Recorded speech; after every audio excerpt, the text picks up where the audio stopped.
Bismillahirrahmanirrahim. Assalamu alaikum. My name is Hassan and today we are going to remove object from image in Adobe Photoshop.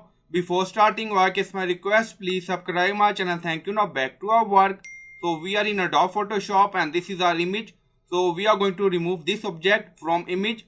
On left side you see multiple option and then you see this option. So click on it and then right click on it and then you see remove tool. Now select.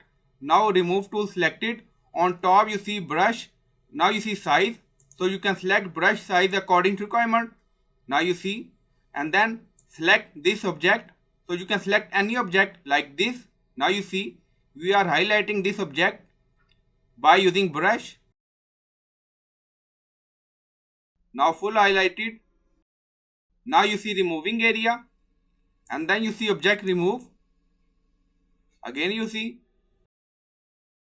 So you can remove any object by using this brush in Adobe Photoshop. So I hope you like this video. Please like, comment, share, subscribe. Thank you for watching.